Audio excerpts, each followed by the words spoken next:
Good morning, everyone. My name is Greta Barkauskane. I'm an expert with AML Center, and I'm very happy to welcome everyone to AML Center's training session, Effectiveness of Public-Private Partnerships. So today, in this training session, we're going to have two presenters joining us to speak about the results and tangible effectiveness that we can achieve through public-private partnerships. So together, we are joined by Sean Doyle, head of the Cyber Atlas community from World Economic Forum, and Efrosini Fika, specialist at Financial Crime Unit, European Financial and Economic Crime Center, Europol, and member of EFAP. So these two fantastic trainers here today are going to give us presentations showcasing how public-private partnerships can help us achieve better results and how we can achieve fantastic effectiveness working together. So the training session is going to be structured in a way that we're going to have first presentation happening from 10 to 10:50. Then for about 10 minutes, we're going to have a short break to catch a breath, to catch a glass of water. And we will continue with Efrosini's presentation on operation cooperation between investigative authorities and financial institutions. And finally, we're going to have a Q&A session where you are allowed to ask questions.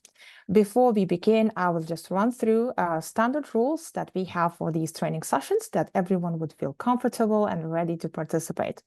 So if you want to achieve fantastic certificates that we are about to hand out, please make sure that you are participating in this online workshop and do not engage in other tasks. So keep your window open and do not open other apps. Just be with us, listen, and be active. Write your questions in the chat, and we will make sure to ask these questions during Q&A session. After both presentations, we'll have the short discussion, and we'll try to localize as many questions as possible. In case we cannot answer all of the questions, we'll try to make sure that the majority of the questions are covered. So without further ado, I would like to give the floor to Sean. And Sean, you're very welcome, and we're very happy to have you. Greta, thank you very much. And it's a very good day for me to be here speaking with the AML Centre of Excellence and your wider group. As I was saying before this started, I've had the good luck of working with a lot of Lithuanian experts over the years. A bit like the country I come from, Ireland, it's quite small, but seems to produce quite a lot of expertise, having quite a high impact across Europe. So good to be here. As already said, my name is Sean Doyle. I work at the World Economic Forum, which is an organization based in Geneva in Switzerland. My day job is running a collaboration called the Cybercrime Atlas. Now, this is an operational collaboration focusing on starting point open source data, where we have investigators from more than 30 organizations coming together regularly every single week, working on investigating joint targets.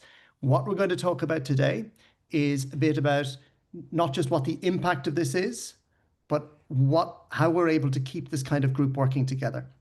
So what I want to be able to show you is the importance of cybersecurity and cybercrime more generally, which including its importance to financial services, how we can work together and how we do successfully work together to disrupt cybercrime networks, and how we maintain these collaborations over time. So I'm hoping that by the end of this, you'll have an idea of thinking, saying, actually, if there's something we need to do within my country or within my sector, you have a framework for going about to do it, as well as that you're able to see what the impact can be. Because sometimes when we start a collaboration, we don't necessarily know where it's going to lead us.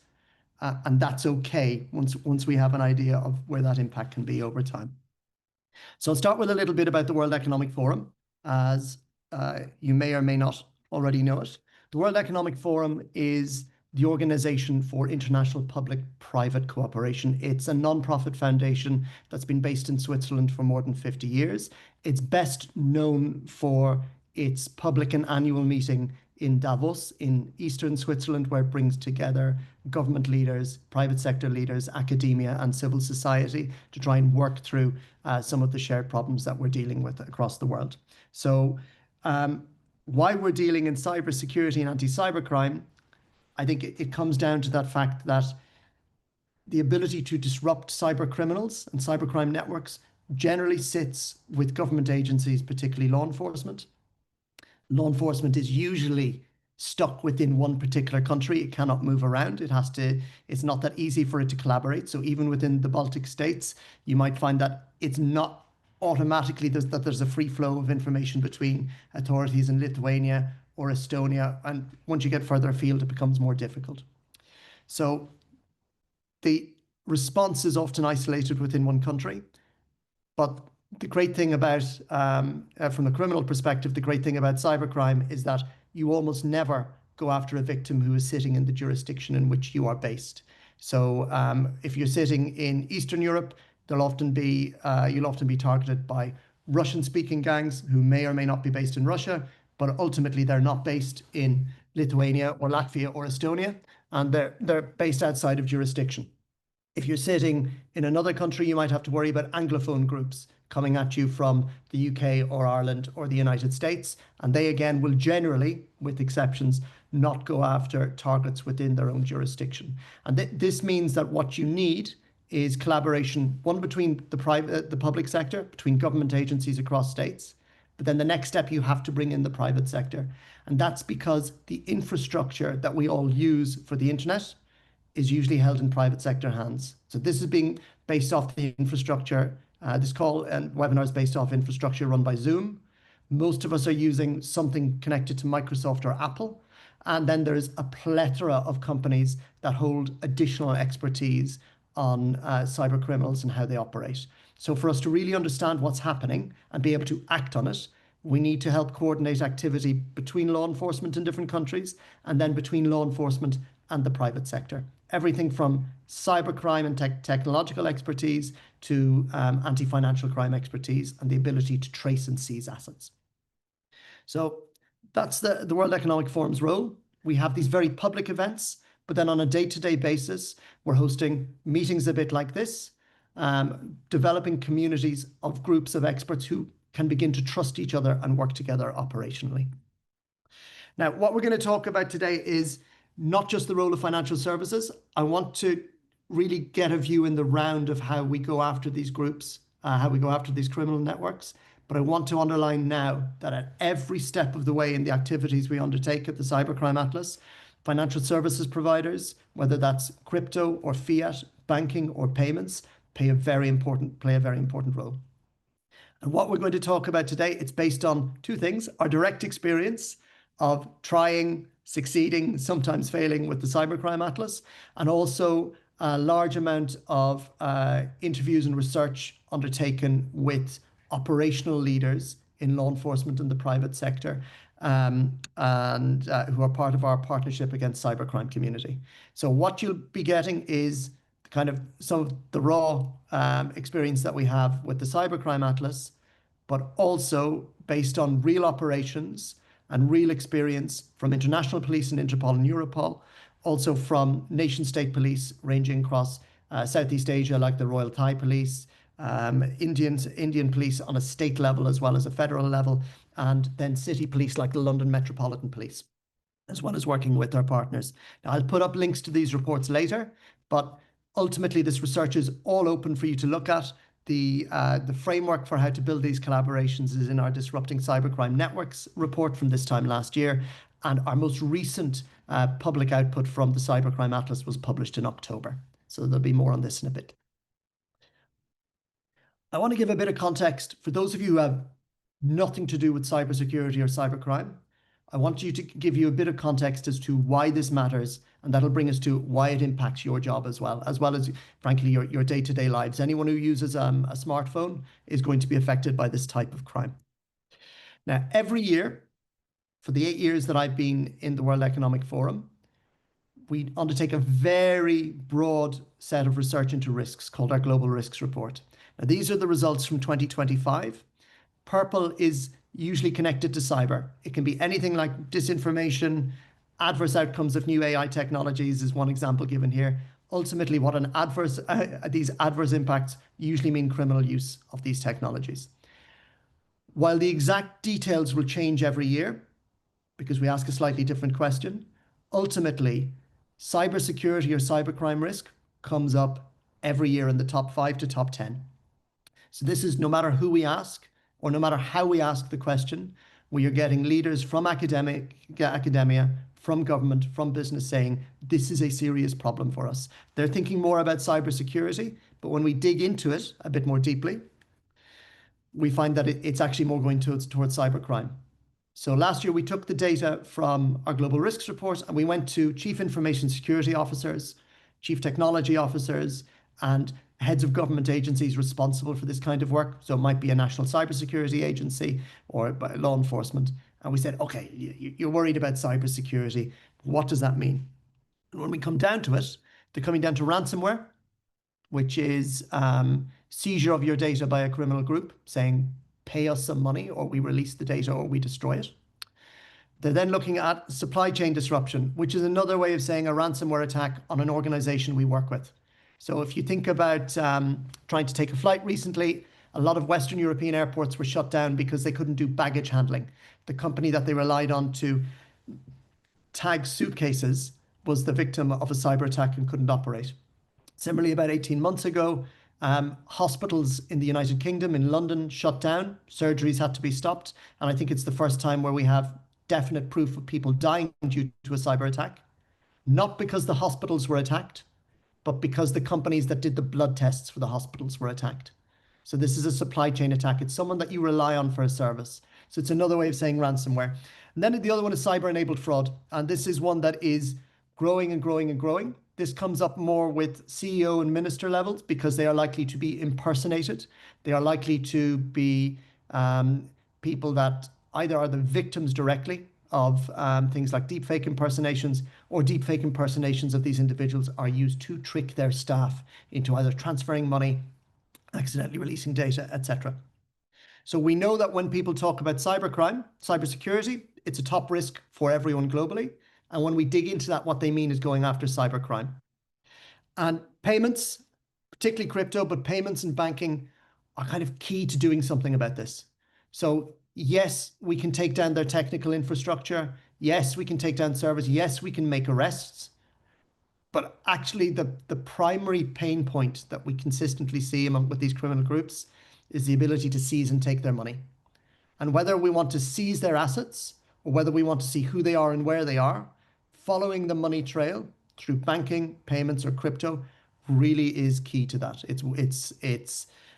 I'd say it's maybe 10 to 15% of our efforts, but with an outsized impact on how we go on what the results are. So the barriers to this I went over a bit earlier, but it's useful to summarize. Criminals operate globally. They rarely attack targets and victims in the country in which they are based. Our knowledge of them is fragmented. So I would argue that we know more about these criminal networks and the individual criminals than they know about themselves, because frankly, we don't forget. We have information, we have data, it's stored. But the data is stored in very different places. And the people, the experts who can gain insights from that data are also based either in different companies or different law enforcement agencies or in different sectors or whatever it is. And they're not talking to each other as much as we need them to be. So our understanding is fragmented. We could be much more powerful and much better at preventing and responding to this type of crime than we currently are. And constantly, because the information is fragmented, so are our responses. Ultimately, we are not often working together as effectively as we could. All of this comes down to one problem that we're trying to solve, though, and that's collaborating skillfully. It requires trust. It requires building trust requires time. And we also need insight into each other's operations. So when you're thinking about building a collaboration, I think it's important to say it's not just can we share information or can we share data? That's a step. It's sometimes an important step, but often we say, so what? Very often in my past career, I was working in a financial intelligence unit in the private sector, supplying information to law enforcement. And frankly, we didn't have sufficient insight into what either law enforcement or sometimes the regulator needed.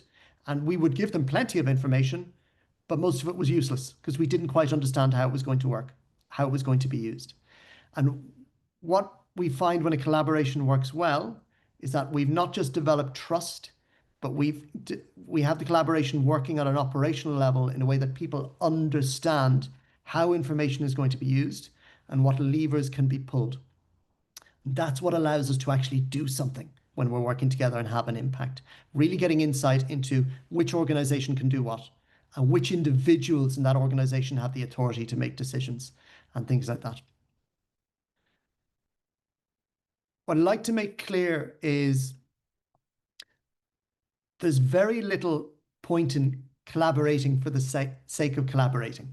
We can all kind of sit around the table and talk, and it may or may not go anywhere. So it's important to be very intentional about how we design a collaboration. I'm going to start with examples of when it works. And when it works, we really get impact. So these pictures are taken from Operation Serengeti 2015. It's a cross-Africa operation with intelligence sharing and coordination led by Interpol and Afripol. Now, there were, I think it was 19 countries. There's 19 countries involved over a 2-year period with 2 iterations. So, and it is important that there's an iteration, that there's a repeat, that these groups are working together year after year in a similar structure. They managed to obtain more than 2,000 arrests. They took down quite a lot of the malicious infrastructure, so the technical infrastructure that is used by criminals to continue attacking people. So they took away people involved in going out in targeting victims. That already reduces victim number. They took away their infrastructure, so the IT, their ability to undertake new attacks. They took their money, which gives opportunities for both giving something back to the victims, but also it just makes sure that the criminal networks cannot continue to fund themselves and undertake bigger and bigger attacks. And I think my favorite part of this is if you look at the pictures of the technical infrastructure. So at the top in the middle, you'll see a lot of crypto mining gear, which I think was taken in Angola. It was a Chinese group operating a crypto mining operation.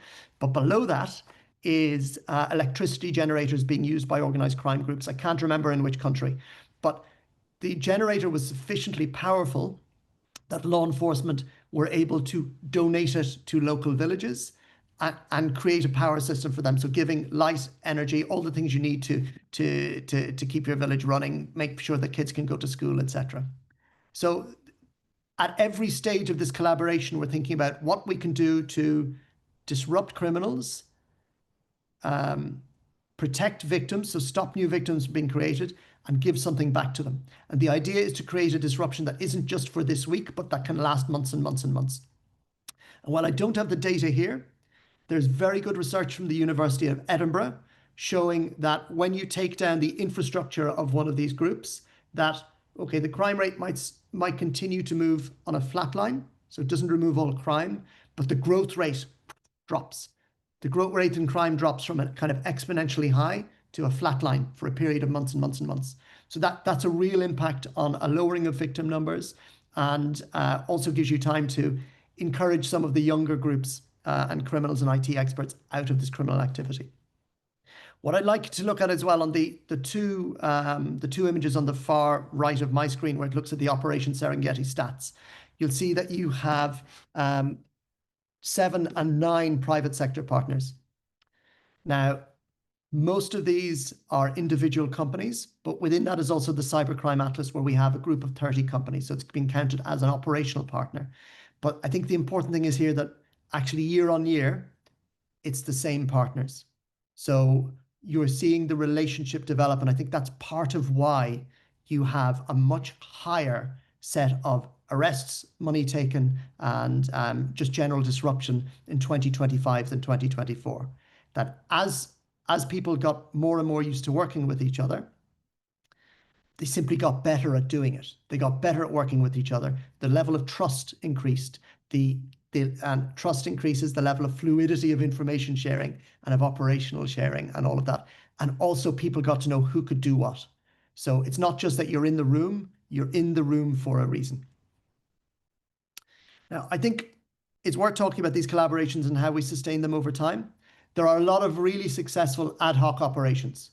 So I fully support it when a group says, let's just get together for this one operation and then we'll split. That can work very well as well. But there's definitely something to be gained by having a collaboration that develops over time. This slide here is taken from our Disrupting Cybercrime Networks collaboration framework. I'm going to leave the slide up for a minute Anybody who wants to go to the QR code can find the report there at the end of it. And I'll come back to this in a bit. But what it comes down to, the way I want you all to think about if you're going at the end of this webinar and saying, all right, what am I going to do next? Write this down on a page. Say, how do I incentivize the people who can be in the room without using cash? I want to be very clear. How can I organize this in governance? Where do I need to be strict? Where can we be fluid? And usually the trickiest bit, how do we get the resources together and keep them in the room? So I'll show you how this applies to a real world example in a moment.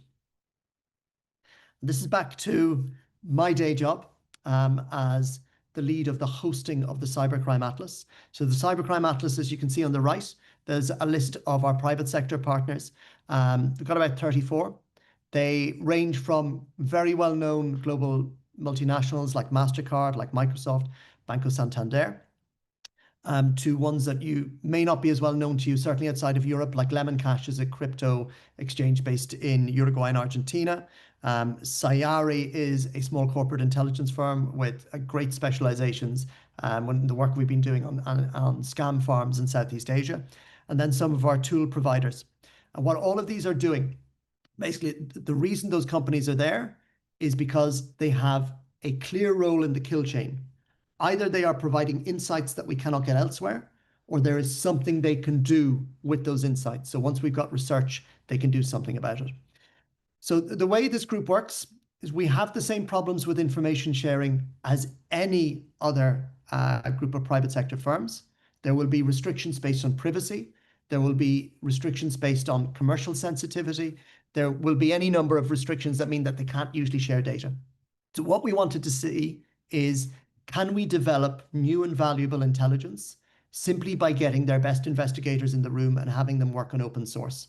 So that gets us to the idea of having people work together so that they build trust, they build insight into who can do what, and afterwards they build insight into who can do something with the information. And what we found is, luckily, yes, actually surprisingly so. So I initially expected that by working on open source, we'd be able to publish and we'd have a lot of information we can share. But actually, almost every single piece of work that this group has done has led to operationally significant insights that we've had to share with law enforcement. That means it goes from a kind of a clear and shareable information to what we call traffic light protocol red. So it cannot be shared until all law enforcement usage is complete. And as I said, what that means, though, is that the group has a continuous sense of value in what they're doing, alignment with the mission, and they can see how what they're doing leads to something, which is really important. So we have this shared mission between the group. As I said, you're only in the room if there's a reason for you to be there. We have an operational need for you. But then you also have to be aligned with the mission. The mission is to disrupt cybercrime and mitigate the impact of cyber attacks. So fairly clear. And what we've done to try and manage sometimes the tension is possibly the wrong word, but manage some of tensions between either commercial issues or privacy or just individual one-to-one interactions, is this has been hosted at the World Economic Forum, where we manage those interactions and we ensure that things are kept impartial. So how do we apply this framework to that? I'm going to focus on incentives and governance and talk about resources later. But incentives are actually the most important thing. At every stage, both in planning and delivery and ongoing operations, we need to think about not just why should these people be in the room? Why do we want them to be there? What can we do that keeps the organization there and keeps the individuals there? So from a point of view of incentives, first of all, we spend a lot of time ensuring that these companies are aligned with the mission of the collaboration at a high level. So either they are consistently victims of cybercrime and are doing something about it.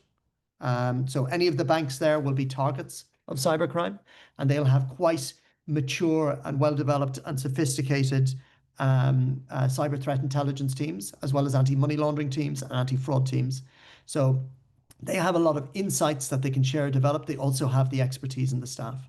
Some of the others, like the intelligence providers, they are very mission aligned on an individual level. The people and often the business leaders, like the CEOs, really want their organizations to be in there. But then we have to create a different set of incentives because they don't need to protect themselves. The actual end information isn't as useful.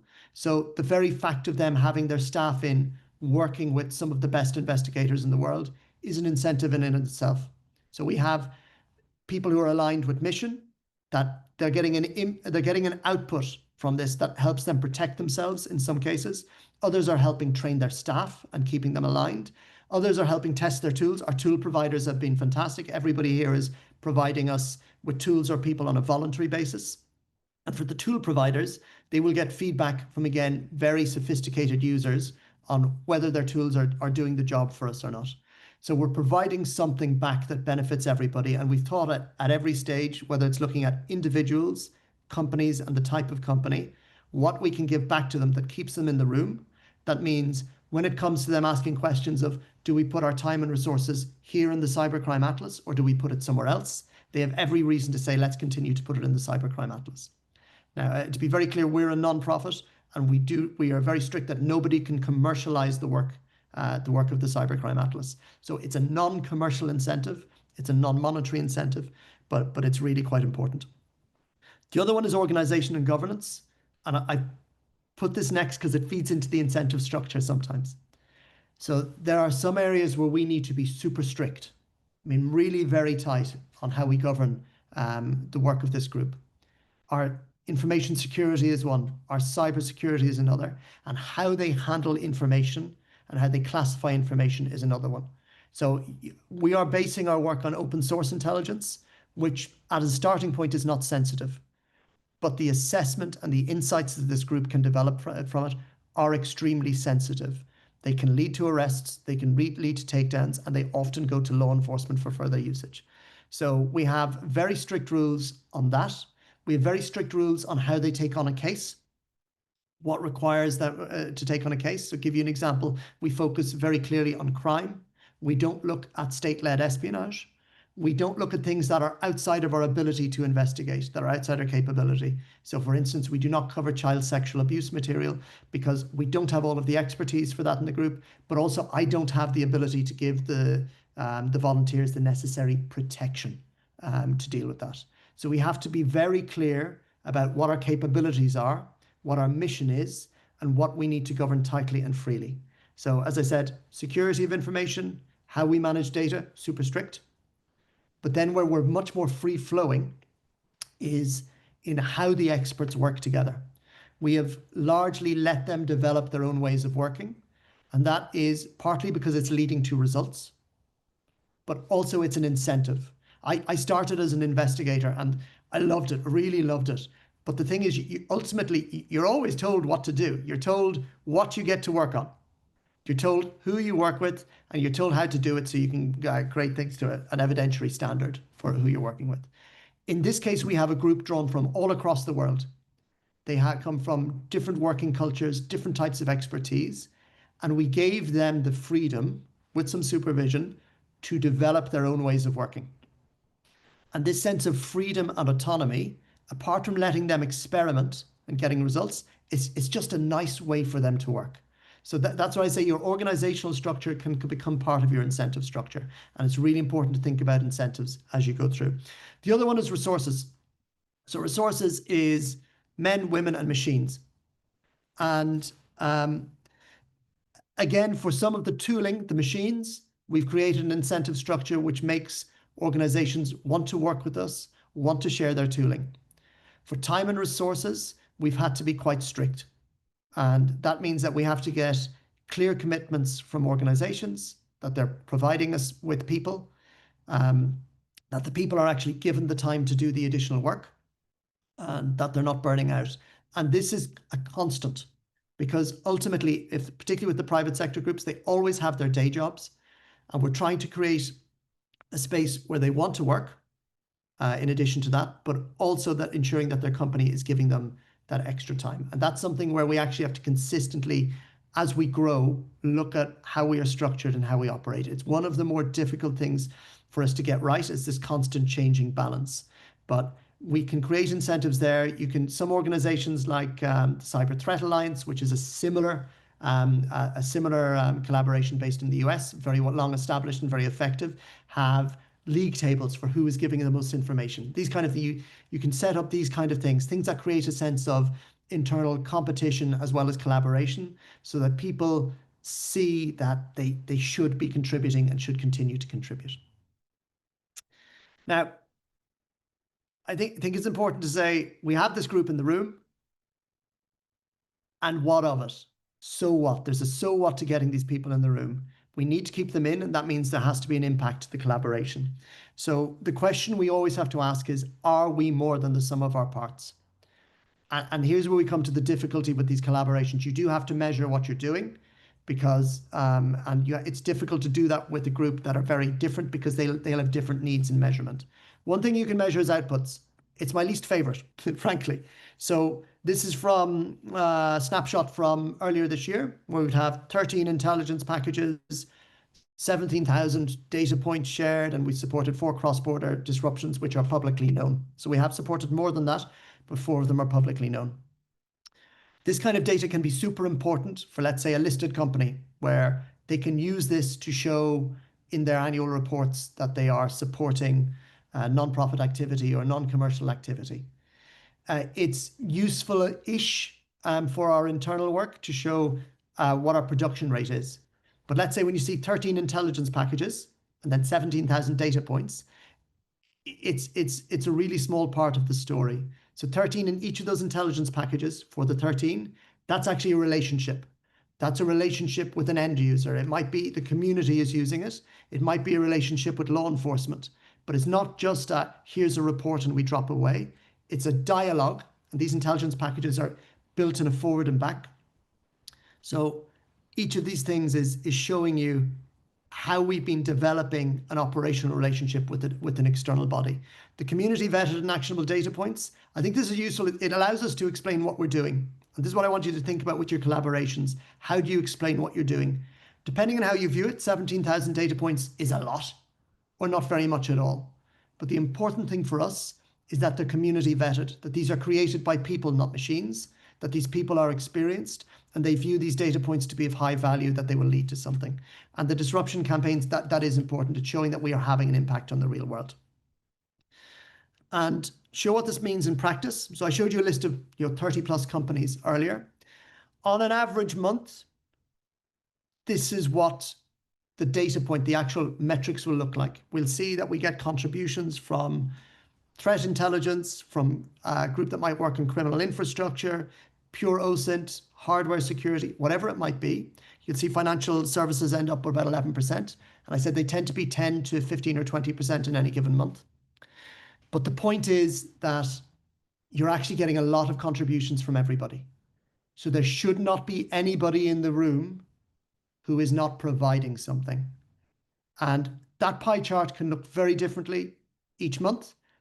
I'm less worried about the shape once there's a lot of different colors on it, if that makes sense, that we're getting a wide contribution from a wide group.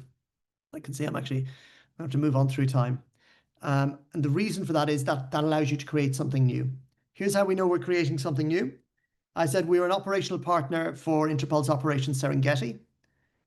Several of the companies who were involved in the Cybercrime Atlas provided data, information, or expertise separately to Operation Serengeti. They also worked with us, and that led to us providing something different. So this for me is like how you know your collaboration is working is when you are providing something in addition or something different. We've also been able to create additional opportunities. So as we've developed those relationships with law enforcement, we've been able to go beyond just sharing intelligence and say, okay, how do we actually work better? And we've been involved in training with Interpol, with their community of cybercrime unit commanders across Southeast Asia, Latin America, and to a lesser extent in Europe. And you can take a look at that in our report if you want more details.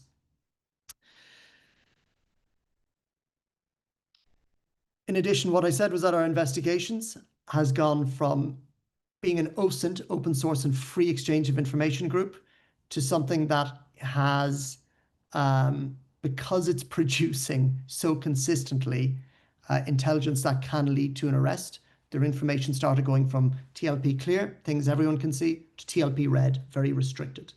So what we did about a year ago, we said, how can we create something that we can share more broadly? And we've gone from having just an investigations group now, we also have an applied research group that we call Atlas Mapping.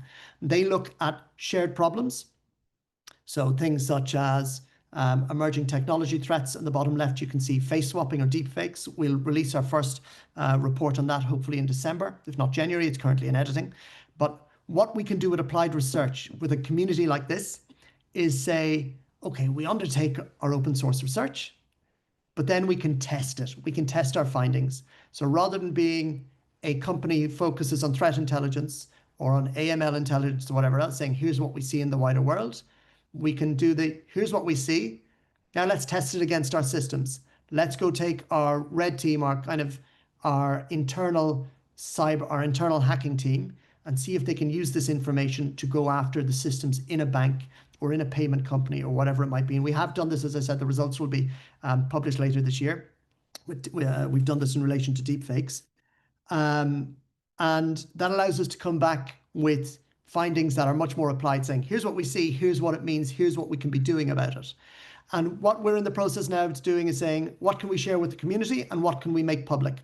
We will have some stuff that is purely public. See, on the top left, there's a cybercrime ontology. That's going to be a tool that we will publish that gives a starting point for deeper research into cybercrime work. So we will update this fairly frequently so that we can show how cybercrime types interact with each other, how cybercrime criminal services interact with each other. And we're hoping that that will help groups like some of you who are involved in anti-money laundering get a clearer picture when you see cybercrime related or potentially cybercrime related funds moving through your systems. And then things like scam farms, the usual crypto hacking stuff. But basically this is a huge opportunity for us to say the community now has enough trust and we have enough insight into each other's work and operations that we can go from doing joint research to then testing it on our joint systems and coming to conclusions we can share more broadly. Public recognition. This is quite important. This isn't a point of just going after marketing for a group. This public recognition is super important. First of all, actually as part of our core mission, making criminal groups aware that we are going after them is very important because it increases the perception of risk as well as the actual risk. And what we found, I think, groups that have been super successful at this are actually Europol. So Europol operations, they complete the operation itself will be quite secret. It won't be public. But once they've done something and completed it, they make an awful lot of noise. And they do it in a way that makes it clear to the criminals that they are at risk, even if they've not already been arrested. Or they are at risk over a period of years, not over a period of weeks. So this sort of stuff, both sharing the lessons we've learned from running a collaboration like I've been doing today, will hopefully help all of you do better work and make life more difficult for any form of organized crime. Also sharing awareness raising videos to help potential victims, to help prevent some of the attacks and make us all a little bit more resilient against them is very important. But also constantly providing this feed of public information that allows our members to go to their decision makers, whoever holds the budget, whether that's in the public sector or whether that's a CEO or someone with the letter C beside their name, that they can go and say, look, this isn't just us telling you that we're doing good work. This is recognized. It's recognized by a UN agency. It's recognized in the press. It's recognized here. It's recognized there. So I would also advise you all to think quite deeply about how to ensure consistent recognition of the work you're doing. It attracts more people in, but it also, for the community who are there, for the organizations who are already in the room, it makes it easier for them to keep fighting to stay in the room. And they will, because resources are very, very tight. And that's what I'll come to next. We've talked about incentives. We've talked about organization and governance. And resources, again, men, women, experts, machines, that's the constant. It's the constant difficulty for all of us. So particularly if you're looking at the private sector, you are going to companies and asking them to give you usually staff that they don't really have. Very few of them are overloaded with investigators or with intelligent professionals, and you're asking them to share these. You're doing the same with tool providers. You're asking them to give you something that they could be making a profit on. And it's not just that they're losing out on a potential profit, It's that they are also losing out on the time to go after other clients that they will have to spend with you to make sure this works. So you have to be constantly really thinking about, do I need this? How do I get it in the room, and how do I keep it there? So again, it's back to incentives, organization, and then how you get your resources. And the resources you need will consistently change. So we found, I mean, it's good news for us. We've grown from initially maybe 20 researchers and investigators a couple of years ago to now 70. But that requires different requests being made of the companies who are providing them. So resources are a constant battle. I would say please do look at our annual impact report. We go into this in quite a bit more detail and give you an idea of, in case that you can, on the QR code, you can get our impact report, but in case you know someone who might be interested, we're not currently recruiting. We're looking at how best to reorganize ourselves for 2026. But from January of next year, we are definitely looking for more investigators, for more applied researchers, tool providers, and then anyone with expertise in things like data resilience, legal support, policy and regulation, because we do want to ensure that what we build provides evidence-based recommendations for changes in policy and regulation as well. I've come to the end of what I was going to talk about in relation to the Cybercrime Atlas and collaborations. I do want to share a bit of information as to the changes we're seeing in the way that cyber criminals are operating, for you all to be aware of, because it will affect what you see in your own systems, what you see in your own interactions, what you see in your own business or in your public sector work. One of these is technology, and the other is culture. I think the change in culture is probably more dangerous than what's being provided by technology. But let's talk about technology to begin with. So the thing about cybercrime, it's a bit like legitimate business on the internet. Think of Amazon. What the internet allows Amazon to do is to scale exponentially.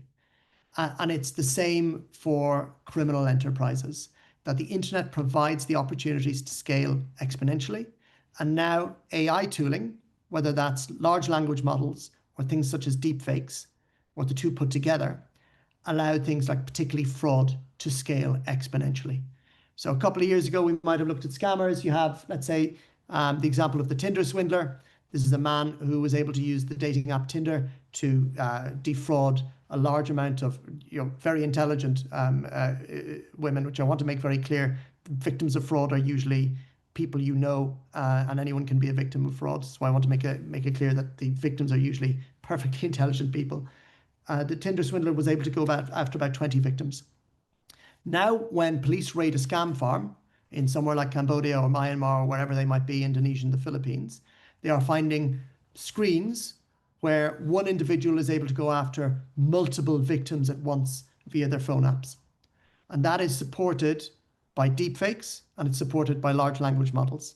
The large language models allow criminals to go after new markets. So I'm an English speaker, native English speaker. I'd often get Russian-speaking groups trying to fish me in the past, and with rare exceptions, you could spot it through the grammar. You could spot it through lacks of, they weren't using the words the and the right places, that kind of thing. That's gone. So, but what the LLMs allow us to do now is say, rather than going after an English speaker or an English speaker going after a Russian speaker, these large groups from the Anglophone or Russophone cybercrime communities can go after Japanese speakers. So you're opening entire new markets to the cyber criminals through the use of large language models, these chatbots, which are really quite effective. So it's scaled up where they can go.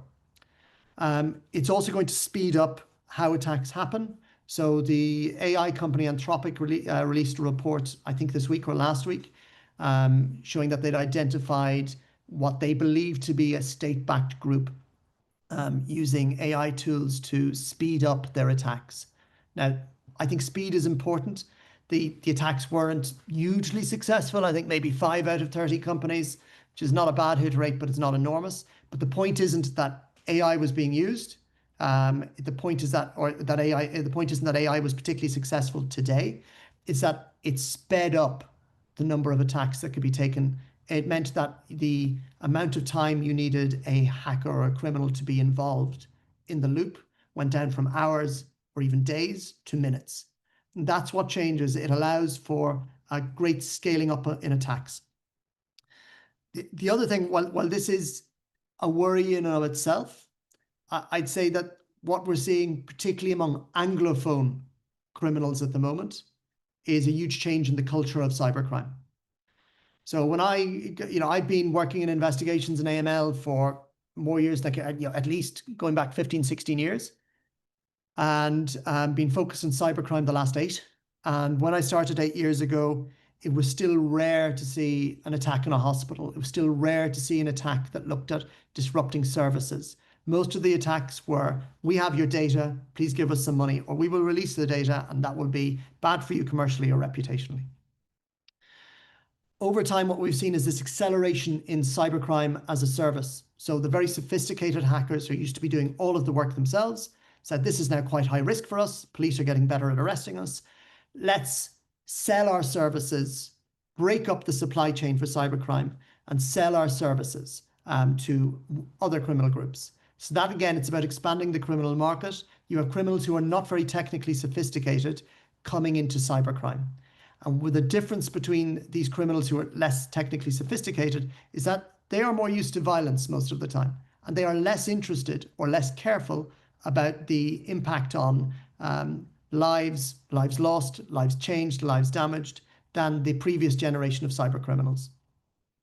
That's been something that's been building over the last 8, 9, 10 years, this transfer from sophisticated cyber criminals to a much wider group of organized crime and violent crime converging into cybercrime. But what has changed now is a kind of, I don't want to call it a deprofessionalization because these are very effective groups, but a generational shift where you have a group of radicalized young hackers or young cyber criminals. So groups like Scattered Spider and the Com, based across the Anglophone world. These are very kind of distributed communities of cyber criminals. And yes, they're going after money, but they're quite young. And I use the word radicalized. I think of like some of the conspiracy theorists who get radicalized online. So these criminals are not necessarily conspiracy theorists, but it's the same. They exist in an online echo chamber where they are young and they are goading each other to do more and more extreme things. So apart from the change in attacks from being about taking data, they go to showing that you can disrupt a service. So we've seen how actually the GDP stats for the United Kingdom have gone down slightly due to the enormous impact of attacks on the automobile manufacturer Jaguar Land Rover. That in the UK again, they lost access to supermarkets. So Marks and Spencer's and I think some other supermarket chains were attacked. And while this is a problem in big cities, in some of the more remote areas where there may only be one supermarket or access to food, this is actually a problem of supplying people with food. And, you know, the plus here is, I said earlier that cyber criminals rarely undertake attacks in their own country. In this case, we are seeing successful arrests in the UK because a lot of the attackers are based there. They're based there because they're less careful, because they're young, because they are looking for prestige among other criminal groups. But I want to be clear, this isn't just about disruption of services. These groups, this is where the cultural change is real. They're going after causing harm to individuals, particularly going after other vulnerable young people and making them undertake sometimes very horrible and humiliating acts. So that's why I'm saying you have an entire cultural change from a fairly professionalized, if damaging, group of cyber criminals 10 years ago to a much more violent group that you would see in the last 5 years to a kind of culturally much more radical and disruptive group. Some of the commentators in the UK have referred to it as cyber thuggery. I think I'm actually going to quote a person. It's Kieran Martin, former head of the UK National Cybercrime Agency, or Cybersecurity Agency, pardon me, described it as cyber thuggery. And that's where we're seeing a big change. So I'd like you all to think, as I end this now, to think about not just the collaboration, but actually the importance of thinking about tackling these cybercrime groups. They're going to be damaging not just from a financial perspective of attacking banks and payments and robbing money or releasing data. They will disrupt your public services. They will disrupt your private sector services and companies. And they will go after individuals, particularly vulnerable individuals in your community, in a way which is very damaging. So I hope you'll be able to take the lessons we've learned today and apply them. As I said, whether you're in Lithuania or in another country, certainly within the Baltic region, there is no shortage of expertise, and your expertise is very highly valued across the rest of Europe. I hope you'll apply that to work together and have a real impact to disrupt criminal networks. Thank you very much. Thank you, Sean. It was very insightful, and I believe everyone has at least one thing to take away from your presentation. Great job, great time management. So now I would like to welcome you and the audience to catch a breath, grab a glass of water, a coffee, and in 10 minutes, we are returning to the training session and we will continue with Efrosini Fika from Europol. So 10 minutes, we're gonna have a break.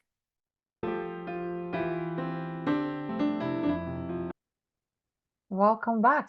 I hope that you had a chance to grab that cup of coffee or a glass of water.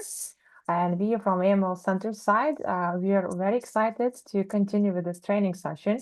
And before I give the stage to Efrosini, I would like to ask everyone to be active, to ask questions in the chat. We are seeing your questions and we will continue with the Q&A session after Efrosini's presentation.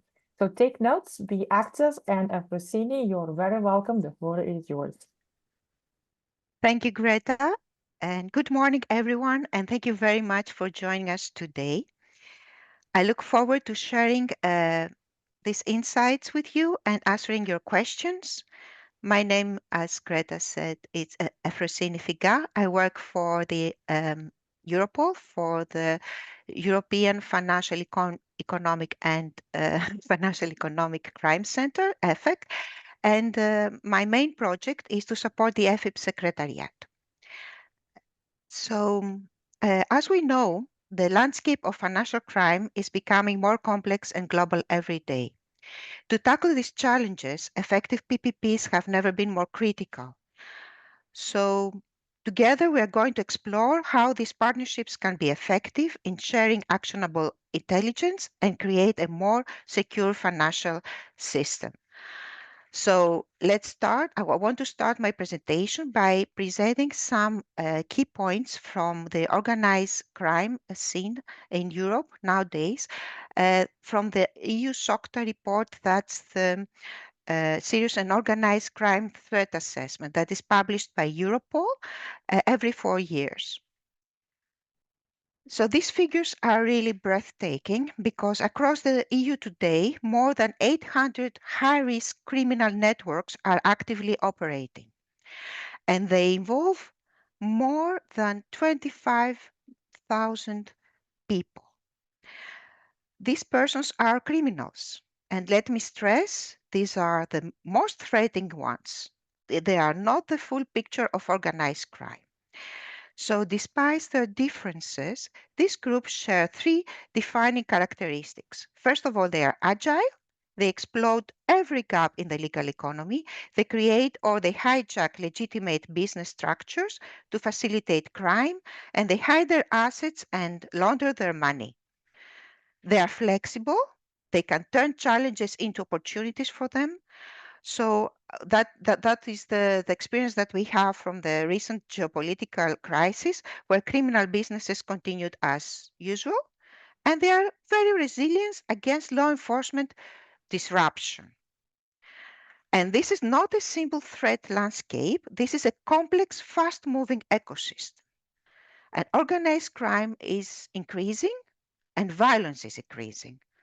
And at the core of it all, the backbone is money laundering, because money laundering is what allows the criminal profit to flow into the legal economy as if it were clean. In short, it is all about the money. These criminal networks are polycriminal and multinational. They don't care about the type of crime, they only care about the highest profit margin. They run crime as if it were a multinational business. And despite our efforts, the numbers speak for themselves. We seize only 2% of their profits, and the profits are billions. That means that they still control these billions, and this is enough money to hire top-tier experts, buy cutting-edge technology, and deploy advanced AI to stay ahead. And here's the truth. No one can fight this alone. We need partners, we need collaboration. And this is where the PPPs become essential, allowing us to build synergies, share intelligence, and see financial flows and typologies across the borders. The PPPs between the public and the private sector are important because, for example, the financial intelligence units, and some of them who are global banks, for example, they have a global picture of what is going on, and not only the picture within one country. And they can see, even the national banks, they can see flows. Okay, the global banks, they can see international flows of money. So the law enforcement are not aware of these flows. On the other hand, the law enforcement, they know the real threats and the new trends, and they can point out what they should be further analyzed. So they can help the private sector while they're doing their risk assessment.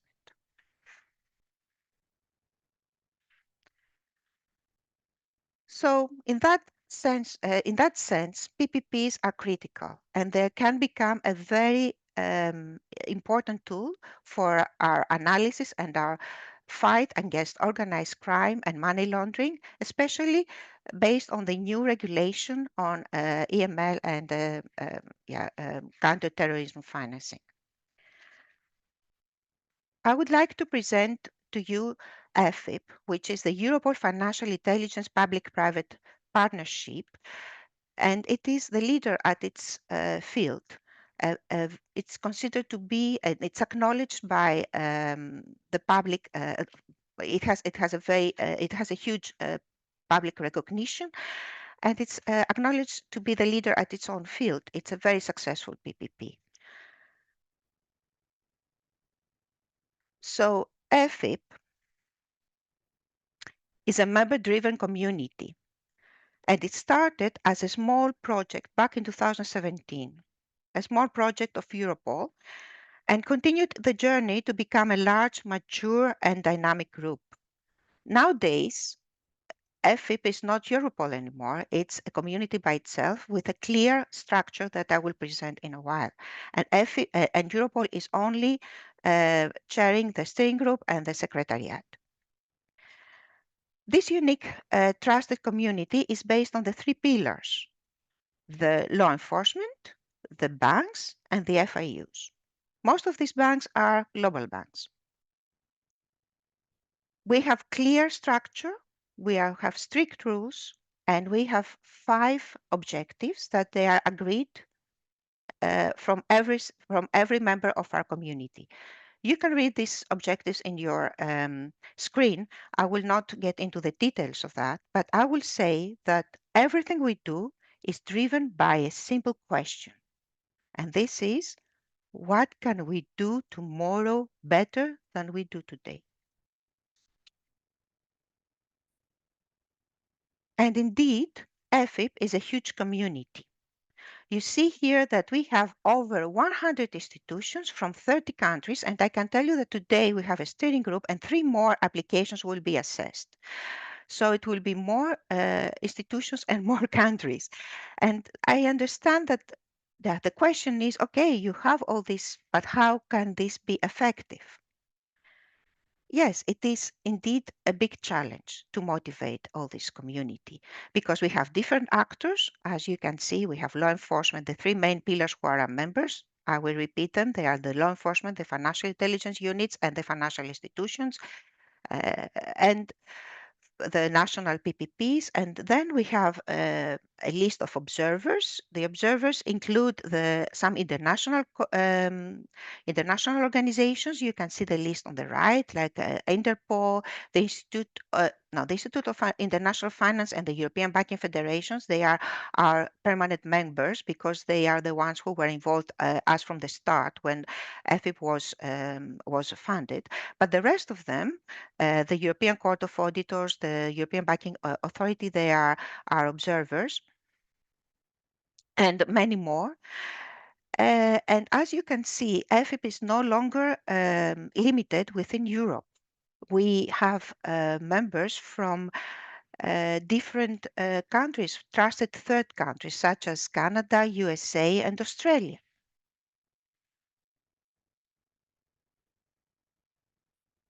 So last year, we were very much not worried, but we were thinking about the question, how is possible to support building the desired level of trust when we have such a big community? Because we all know that without a specific level of trust, a high level of trust, it's not possible to progress, it's not possible to start being operational at a certain point. So in order to do so, we decided to build a strong governance with clear principles of cooperation, which focus on active participation. And all this is reflected very well in our updated terms of reference. And here is our governance. As you can see, the members participate to every level of EFIP. To the strategic oversight body that just give us the strategic advice, and we inform them, and they are supporting us, of course. The steering group, that is the decision-making body, is composed by the 3 pillars of members on a rotation basis. All these are done on a voluntary basis, of course. And below this, you can see the three boxes and 9 boxes below it, the green and the red ones. These are our activities. I will call them all groups now because how we are organized is not very important for this presentation. But what you can see is that every group is led by the members, and we try to pair one member from the public sector and one member from the private sector from different countries so that they can bring their own insights. Okay. And all this is supported by the Secretariat. The Secretariat, of course, faces, and there I will echo Son when he mentioned that one of the major strugglers is the human resources. And of course, it is a struggle, especially for the Secretariat. So the Secretariat is let's say, the body that supports everything going on. We are the ones who are in daily contact with the group leaders and the steering group and even the strategic oversight body, but not daily with them, of course. But we try to help them, support them, motivate them, even guide them sometimes. And we are the ones who handle the common mailbox. It is a lot of work. And all this is done on a voluntary basis, as everything on EFIP. And that's another struggle. How can we keep everyone motivated? Okay. Currently, the Secretariat is supported by Europol. Europol provides 2 staff members, Eric and myself, and 1 intern. And we have colleagues that participate from other administrations, like the Czech Republic Customs, NatWest, Deutsche Bank, and the FIU of Germany. We meet every week, and we do a lot of work to keep everything going. And the next question is this collaboration efficient? And what is the added value for its participants? And I would say, yes, it is. Even though that it is not possible to share in EFIP's operational information yet, because the legal framework is not there for the cross-border exchange of information in a PPP. It involves multiple jurisdictions. However, it is possible first of all, to set up the level of trust and to prepare ourselves so that when the legal framework is there, we will already ready to start working. So we aim to set up the network that needs, and also to spot the challenges that we will face and inform the policymakers, because EFIP has a very good channel with the policymakers, and we are in contact collaboration with them, with the European Commission and the Parliament. We sometimes they ask us to do some things for them, or we provide them our views, and this is usually done through our working group, the Legal Getaways group. But I will explain this later. So about one of our main roles and objectives is to facilitate the operational cooperation. So yes, indeed, we cannot exchange personal data, as I said, but it is possible to exchange strategic information that it is operationally interesting, related. And what do I mean by this? Sometimes within a work stream, it is possible that when a participant makes a presentation, another participant says, okay, this typology, I see it also in my own financial institution, in my own FIU, and this is from another member state, and this could be interesting for us, okay?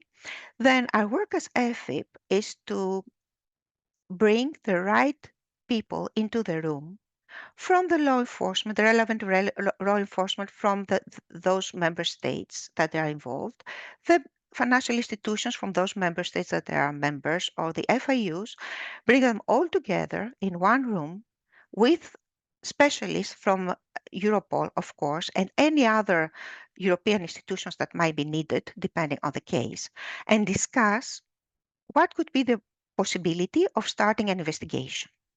And if these participants, our members, decides that yes, they are interested, then Europol can take over, our colleagues from the operational department, and then a real investigation starts under the Europol regulation and, of course, in respect to the national jurisdictions.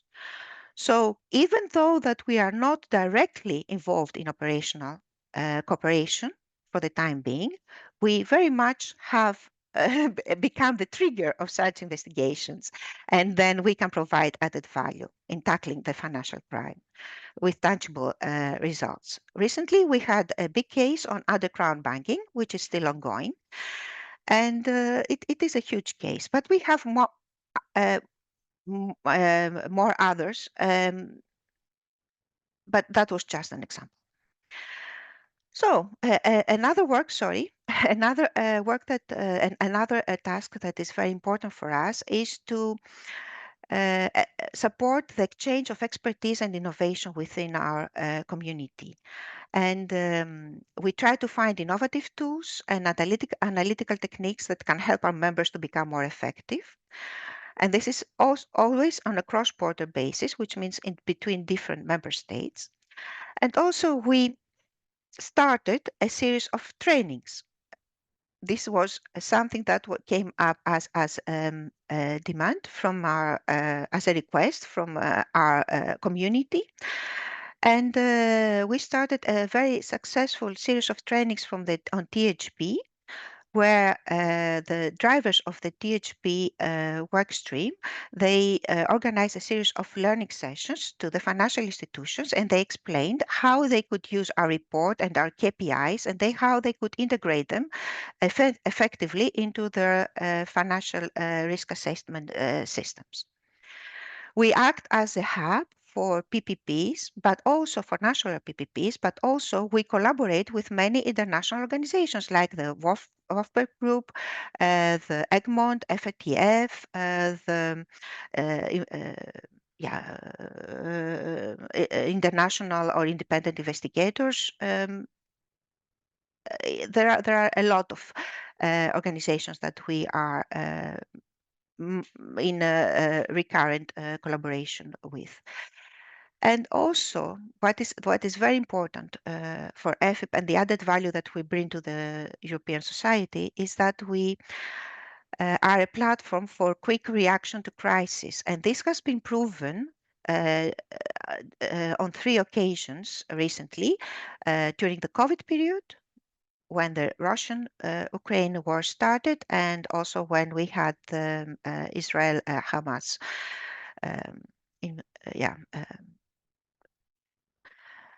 incident. So the invasion of anyway. So what I wanted to say is that a few months after the Ukraine-Russia war started, we established, and I would say not few months, just the following month, we funded the a task force on OSINT, information exchange, and we started publishing bulletins on OSINT and intel alerts on the Ukraine-Russia topics. And we established the circumvention of sanctions work stream that few months later published the first circumvention of sanctions reports that was published at that time. It was very much welcomed by the community, and it had a big also a big it was very well accepted by the whole EML area. In total, we have published more than 35 typology reports that include not only modus operandi and trends that they are noticed by our members, they also include KPIs and red flags that most of the times they led to the identification of suspicious activities. But although that with the current technology, most of our work is done online, we meet 2 times per year and in person, where we, for 2 days and a half, we exchange our knowledge. We are getting we are being informed on emerging threats or challenges or new developments, and we get to know each other better, which is because building a strong network is an objective for us.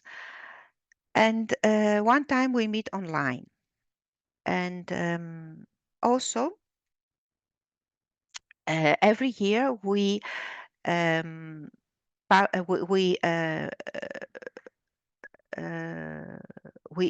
have the thread radar exercise. This is basically a questionnaire that we share with our members in order to identify what are the priority areas for the community, and based on that we start adjusting our work, our themes for the plenary, and the topics of our working groups and the work streams.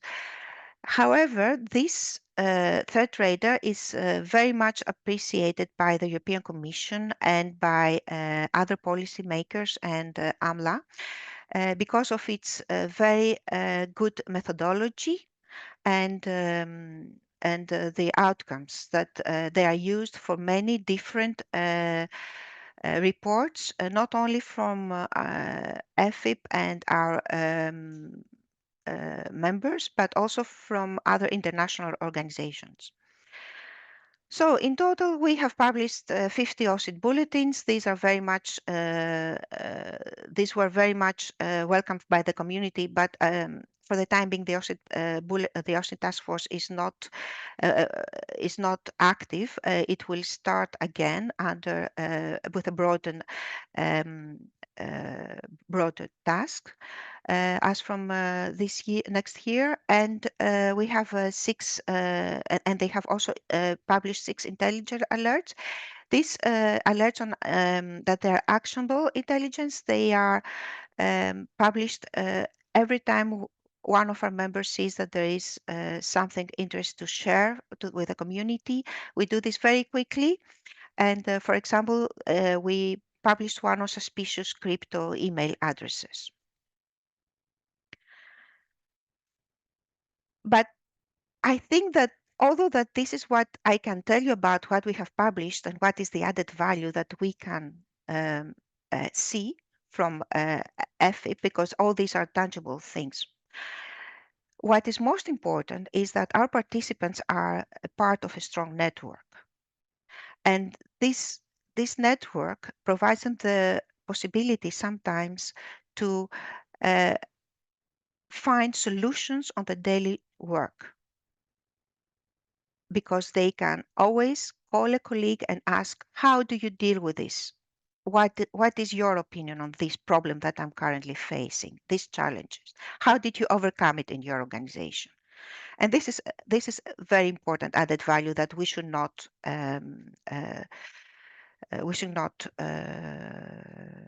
ignore. That we should value. This is a very important outcome from our collaboration. So, but the thing is that from EFIP, the more you invest, the more you gain. Because the more the more you're active, then you can say what are your interests, and you can influence the community. You can start a working group or a work stream and become a leader on that, or you can have a strong network because everybody recognizes you. At this point, I would like to share with you some examples of our activities, and for this reason, I will use the slides that the leaders themselves prepared for the online plenary that we had last month in October. The first one is from the circumvention of sanctions workstream. This workstream is a very, very successful one. As I mentioned, it was the one that prepared the circumvention of sanctions report that was a landmark for EFIP. And currently, it is working on the. Last year, it produced an addendum to this report, and currently it works on the updates of the geographical risk indicator of the circumvention of sanctions. This group is led by your host, the Anti-Money Laundering Center of Lithuania, and of course, a co-leader from the private sector, which is the Societe Generale. What do? They meet on an online. They meet online every month, and they discuss about their findings, their problems. It's a forum between experts working at the same topic. They can make presentations, or they call guests for to discuss specific areas. It is a closed group, and they work very well together. And it is one of our most successful work streams. Another example is the Money Mules work stream, and this one is a very successful work stream as well. This is led by Banco Santander, several years now. It's one of the oldest ones that we have, and what they do is that they try to follow the money trail. So every quarter, they send a questionnaire to the members, and they ask to give them just the money that they are involved in the money mules or suspected money mules, the bank of the origin and the bank of the destination. And what they do is that they create some geographical indexes, and they can see what are the latest trends, and they can furthermore, when they can also because they can also create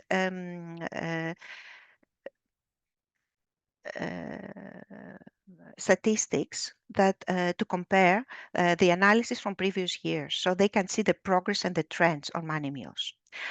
What is important for them is that although that it is possible to collaborate within one nation and see what are the flows within your nation, at a certain point, this goes to other member states. So now they can focus on international transfers.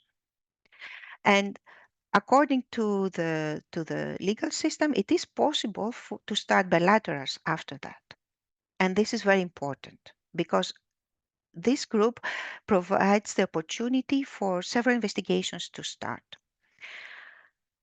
I wanted also to show you what they say themselves about how they are organized. And you can read this at the bottom of this slide. They say that flat organizational structure by design, it fosters closeness, trust, and ensures that all voices are heard.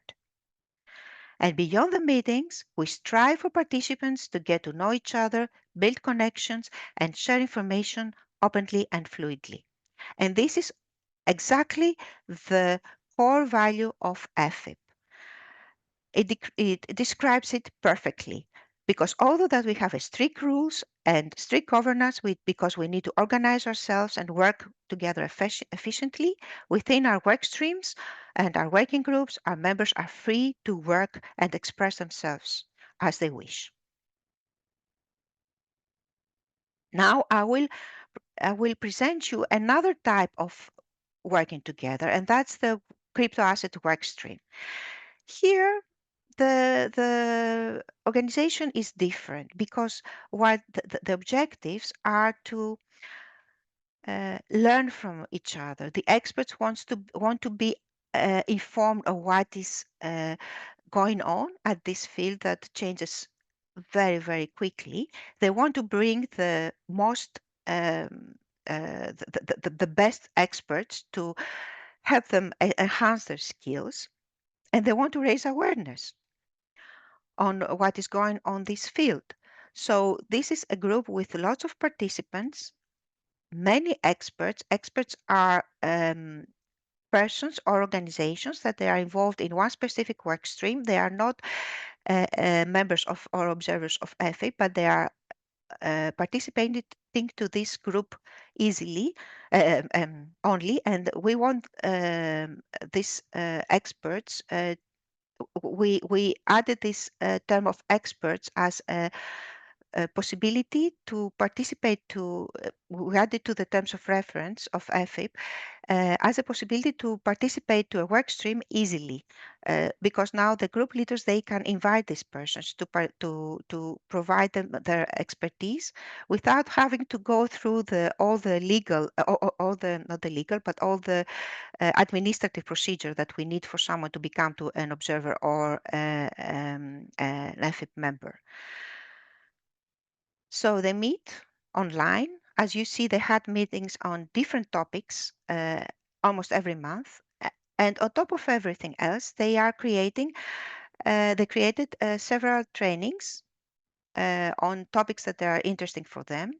And they are on their way of trying to create a knowledge directory in order to further trace information, and they are very active in many different fields. But I wanted to show you this work stream because this is a work stream where it's very creative, very free, and it has a lot of experts that participate there. And then finally, I wanted to present you the Legal Getaways Working Group. And this is a group that is not meeting on specific. I forgot to say that the crypto asset work streams is led by the your host, the Anti-Money Laundering Authority of Lithuania, and by Societe Generale. So the Legal Getaways Working Group is another successful group that works in a totally different way. They meet only when they have to produce something. So they produced last year the practical guide for operational cooperation between investigative authorities and financial institutions. And this was created because it came as a request from the European Commission. And it is a guide that gives specific instructions and It includes different ways of setting up a PPP, a national PPP that is operational. It takes into consideration experience from experts, survey results, and complementary feedback by public prosecutors. In order to draft this guide, we took into consideration all the operational national PPPs in EU. It was drafted by a team. The leader was Dr. Benjamin Vogel from Max Planck Institute, and he was very much supported by FFIS and RUSI, who took over the technical guide that the technical index that is a part of this practical guide. And I would like to finish my presentation by providing you some guidelines from this practical guide on efficient collaboration of PPPs. And first of all, in order to establish an efficient cooperation, someone should think how to trigger the stakeholders' commitment. And it is important to have a clear understanding of the needs and expectations of all the participants. In EFIP, we do this by the threat radar and by the discussion and the feedback we get from the drivers through the secretariat. How to build and sustain trust.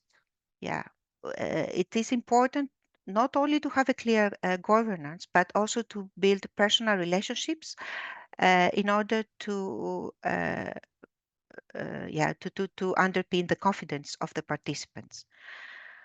And another essential need for cooperation, of course, it's to protect the integrity of the investigation.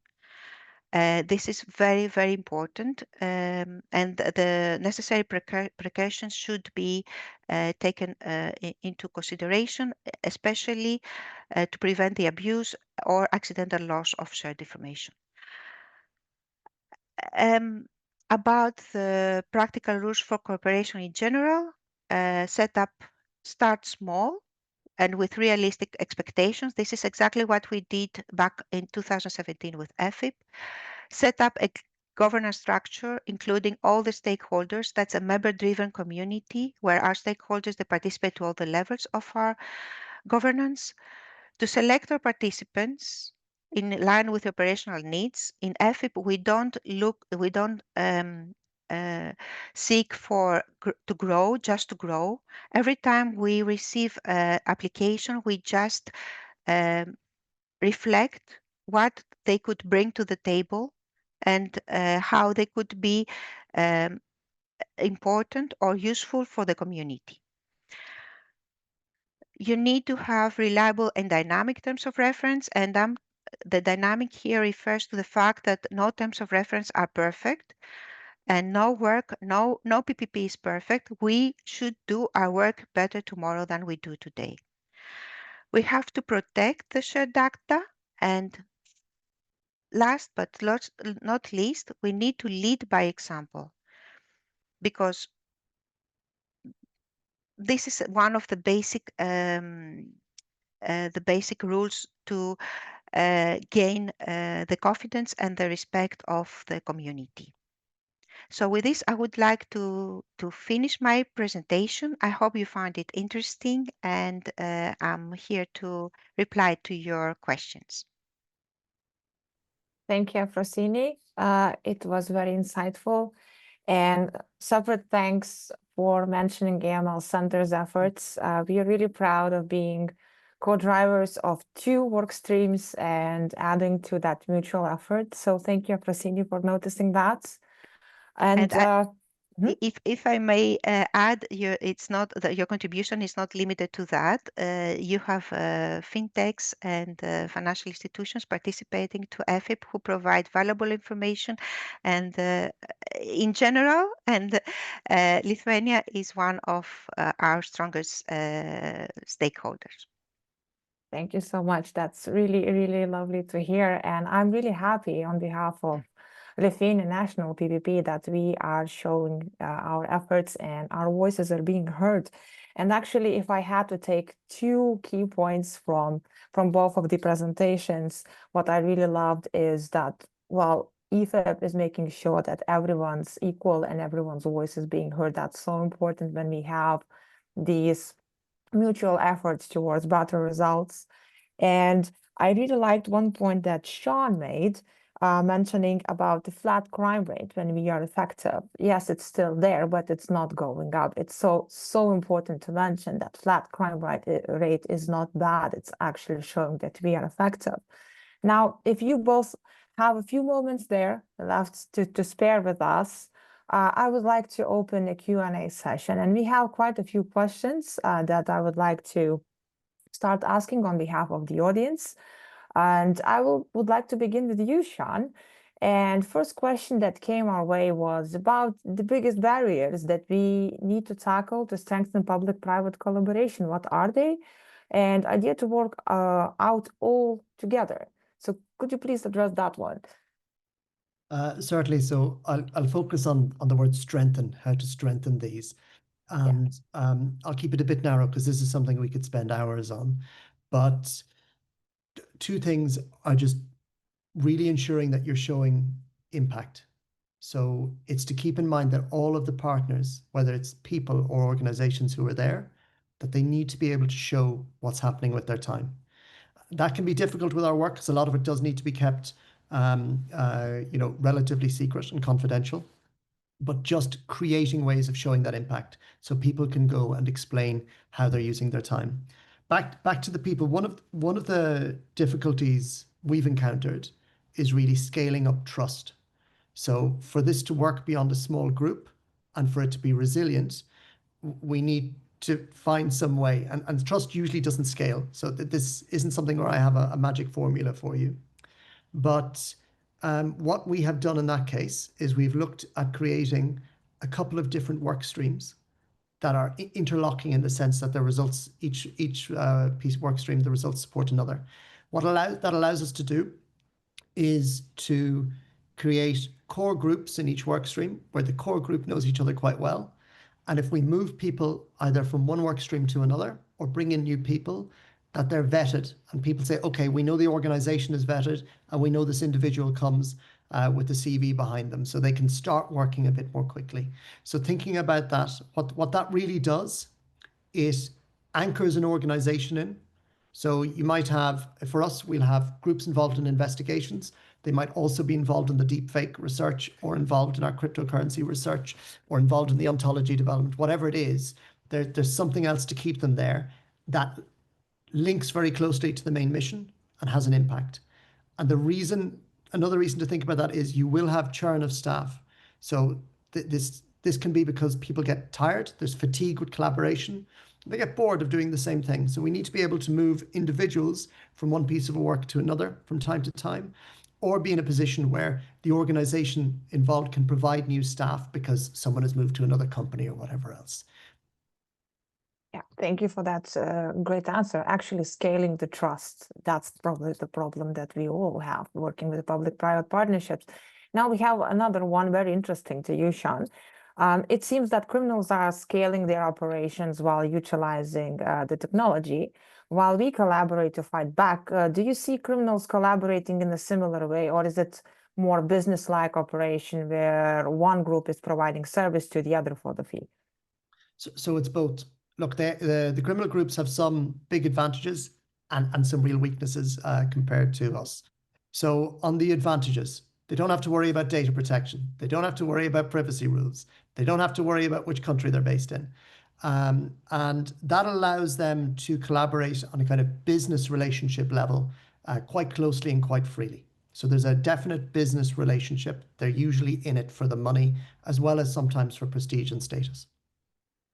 Where they have a weakness is ultimately they're criminals and they're at risk of being arrested. They will be aware that I would say good actors, whether it's law enforcement or others, are trying to infiltrate their groups, their chat networks, understand what they're doing better. And that means they have they have to put a premium on trust themselves. There is, across their activities, trust is quite important. So when they're working with other criminals, they need to trust them, and they usually haven't met them and can't see them. Even when they attack a victim, there's some good work coming out of, I'm going to try and remember the name later, but some good academic work that has shown that they still need to develop trust with their victim. So the victim needs to know, if I pay you a ransom, that I'll get the data back and my systems won't be destroyed. So trust is a real weakness for them. And what that means is that apart from going after their IT infrastructure or their money, there's some really successful takedowns where law enforcement have worked with government comms teams or with security agencies to develop things that's just really undermine trust between criminal groups. Something that I'd ask you all to take a look at, really recommend, is the takedown of a group called LabHost in the UK. That was a multi-country takedown of a cyber criminal service that made it easier to undertake cybercrimes. It's centered on the UK, but a lot of coordination with other countries through Europol. This is last year. What they did with that, they took the criminal infrastructure, they analyzed the data, and then to all of the users, the criminal users, they have their email addresses, if not their names. They sent out a video clip that's based on what, for those of you who use Spotify to get your music, at the end of every year, you get an annual thing called Spotify Wrapped, where it sends you a little video saying, look, we've been surveilling you, but we're going to make you feel good about it by showing you all the things that you've been watching. So it lets you know what music you've been listening to. And most people say, oh, isn't this nice? For the criminals, they did something similar. They called it LabHost Wrapped. And they showed, here's the data we have on you. Here's the crimes we know you committed. Here's the banks you attacked. We are sharing all of this information, and your life is going to be very difficult now. So getting that trust as both something that they need and can rely on, but undermining that. So thinking not just about taking their money and wrecking their infrastructure, but how can we create a real perception and fear for what's going to happen to them next. And that means they don't know who to trust next. They don't know what service they can use, etc. So I would say both, yes, they're more flexibility. They're more flexible than us. They're not under the same restrictions. And yes, they have business-like collaborations, but a lot of it requires trust to keep them safe. So if we can undermine that, that makes our life a lot easier. Thank you for that great answer. I bet everyone take a note about LabHost takedown, and let's look into it after this training session. Now, another question to Afrosini. People in the audience would like to know, how can a private institution become a member or observer of IFEP? Is the process long? No, the process is very, very short. First of all, the law enforcement of this or the FIU of this member state should already be a member. In case of Lithuania, there is no problem on that. And then they just have to contact the IFEP secretariat. We will set up a kickoff meeting. We will discuss what they can bring to the table and what we can offer to them. And after that, we'll send them some informative material and the application form they need to fill in. The application will be assessed by the secretariat and the steering group, and they will decide. So it's not a difficult procedure. I see. I think you're gonna get more applications soon then. Another one to you, Rossini. There's so many groups, actually. There are quite a lot of substreams, right? How does the Secretariat manage with the workload and the information flows so that the areas would not overlap and efforts do not duplicate within the IFEP? Well, every week the Secretariat meets online, and every Secretariat member is responsible to support specific drivers from all these work streams and working groups, from all these groups. We discuss their project, we discuss their problems, we try to find synergies between them.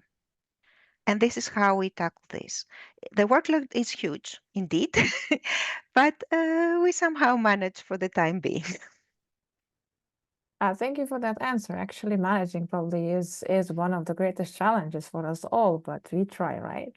Yes. Now, back to you, Sean. I know that audience noticed that it was mentioned during your presentation that the next year, I guess in January, right, you will be expanding the resources. So what are the qualities of the people that work on this? Do they need to be very skilled in IT? So what is the ideal guy for your line of work? And I think this some of the requirements are across all of these partnerships. So there's the things you can't teach. You want people who are curious, and you want them to be, something about the mission of the collaboration really drives them personally. They have a fire in their belly. They want this to be a problem that they can solve. So those are the two things that you can't teach and don't come on a CV or a resume. On the other ones, so for our work, we're looking at a very wide range of expertise. So it is, do you have an understanding of cybercrime activity or operations? Is there some area of work that you can focus on? Some of that will be very IT focused. We have people in our group who in the past have gone hunting for zero-day malwares, very specialized stuff, or even created it. We have others who come from more of a journalistic background and everything in between. So the tech need kind of just depends on what your background is and how it can be applied. But it's also, as I said, we're looking for people who have this link into policy, who have an understanding of what the laws and regulations are, how they're developed, where the actual pain points there are, and how the information we create might be used to just better inform those and make them better. So a very wide mix. And that's the point of this kind of collaboration, that you're trying to get the very best by bringing a diverse group together, because all of these people can work with their own types of experts in their day job. So you're trying to get something new by bringing different people together. Fantastic. That sounds like a recipe for success, I guess. Another question to you, Sean, and we are talking about the criminals again. So you mentioned that the criminals do not go after the victims in their jurisdiction. Why is it so? And do you see some trends? For example, Russian-speaking criminals would go after the Baltics or the jurisdictions that would have community speaking Russian, or it can be anyone as long as it's no longer their own jurisdiction. Yeah, so it's a bit of everything, everywhere, all at once. Generally, we would see that cyber criminals will only attack victims in another jurisdiction, simply because it slows down the process. It slows down the process of identifying where the criminals are. It makes it more difficult for law enforcement to do anything about it. Because let's say if I'm sitting in Switzerland, if a cyber criminal based in Switzerland undertakes an attack on victims in the United Arab Emirates, someone has to report in the United Arab Emirates. The police then have to identify it's in Switzerland. Then they have to find the right police in Switzerland, and it goes on and on.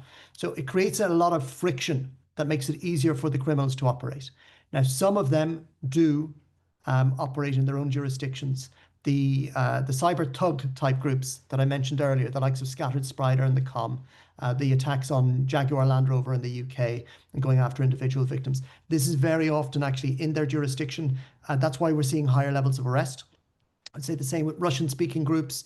You'll see that when they undertake, when they create victims in their own jurisdictions, whether that's Kazakhstan, Ukraine, or Russia, they are arrested very, very quickly, very often, and very, very publicly. So I think that's part of it, that it can be both. When it comes to targeting language groups, yes, generally it is easier for an English-speaking, Spanish-speaking, or Russian-speaking crime group to start targeting groups who speak their own language.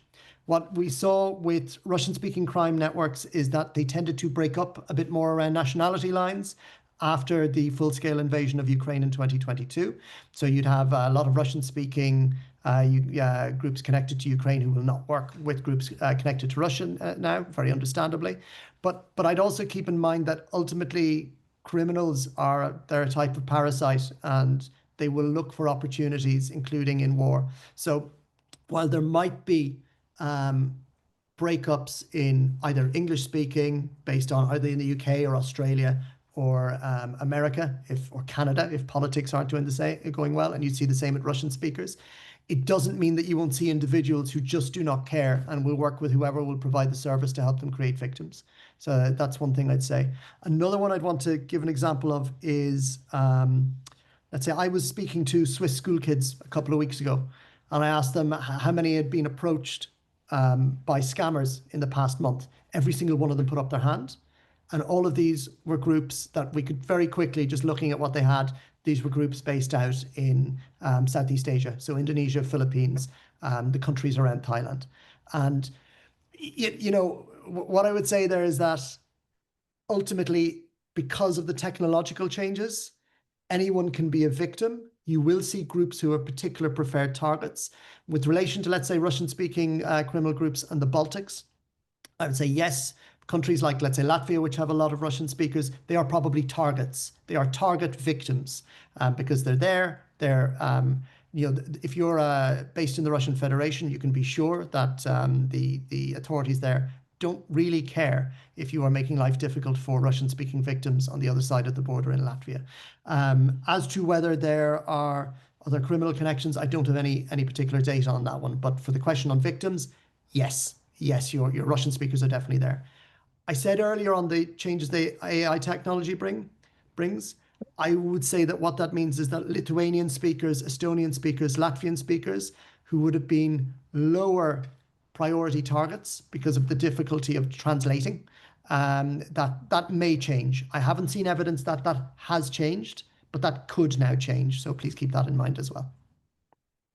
Thank you for that answer. And I guess we might be seeing some definitely some changes. I've been receiving some messages that are no longer containing grammar mistakes. So, and they seem to be sent from the scammers. So I guess everyone else too. So we will see, right?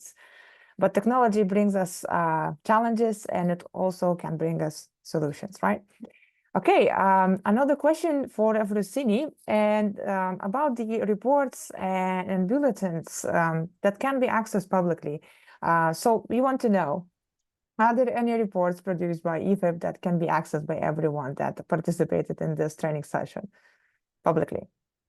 Publicly, there are some, like the operational guide for the operation cooperation between investigative authorities and the private sector. They are published at the EFIP website. The thing is that the most important ones, unfortunately, they cannot be shared openly. Because of the restriction of the data that they include. So we have to be careful with their disseminations. And I will go back to the strict rules that we have, because these rules, they enforce the trust within the community. So our terms of reference, they include an annex regarding the dissemination rules of our documents. We have the limited, the basic protection level, and the open level. It is possible, though, for the members to share these basic protection level documents with the trusted parties. So the ones that they are can be considered as trusted parties with an EFIP member, these organizations who have a recurrent relationship with them, they can receive these documents after consulting the EFIP Secretariat. Thank you for that answer, Efrosini. And we have a question, guess that can be asked both of you. It's leading us back to our beginnings, right? So how we are able to start such collaboration in the first place?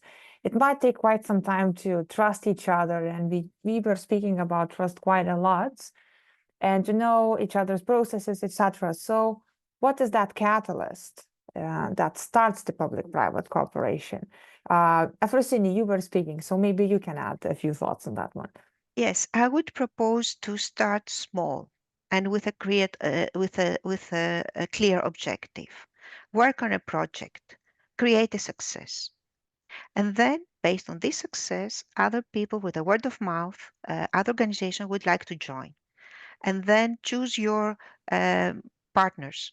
You don't need everyone there, because people in a room create noise, and this noise is not supporting the level of trust that you want to create. Thank you so much.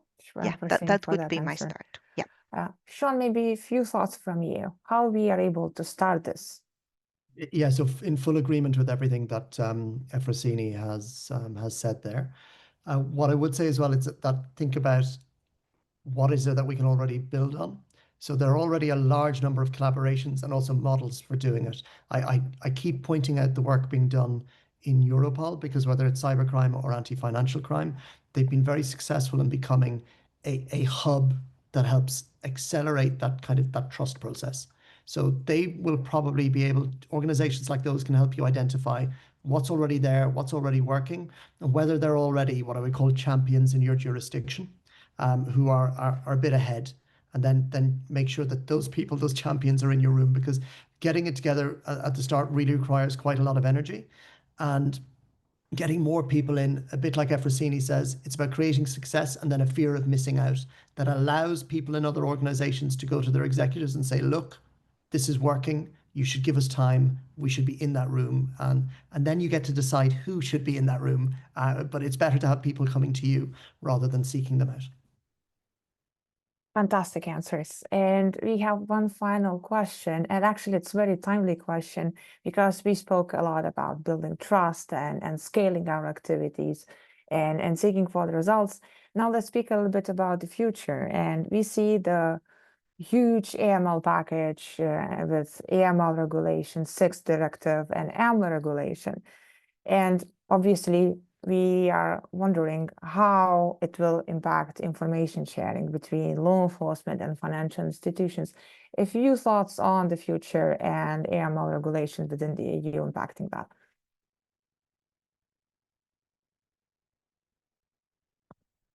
Efrosini, maybe you? Yes. Well, I think that the new package is a huge step towards the facilitating the collaboration between the public and the private sector.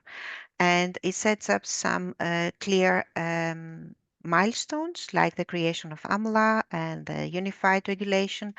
And there are still some things that they are not clarified yet. And this is where AMLA will step in and will set the rules. Because it's their mandate. I'm very positive. I think it is very important, even my vision is that one day in EFIP we will be able to share data of course, of criminals, not of everybody, in real time, but in total respect of all the GDPR restrictions that we need to have in place. Okay, but that would be a dream day where we could be able to seize and stop a fraud action immediately. Yeah, that's my reply. I guess everyone here would agree with you that it would be fantastic just to be that effective, right? Yeah. I want to thank you both. You did spectacular work presenting not only the tangible results, but also touching upon our jurisdiction, where our community that AML Center is working with is based, and putting the right points in the right places, how we can actually be effective and how we can build that trust towards tackling crime. Thank you so much. And I hope that this is not the last time that we had this honor of hosting you both in our training session. So on behalf of all the community, thank you. And thank you, the audience, for being active and staying with us till the last moments of the Q&A session. So talk to you soon. Let's see each other in next training session. Bye-bye.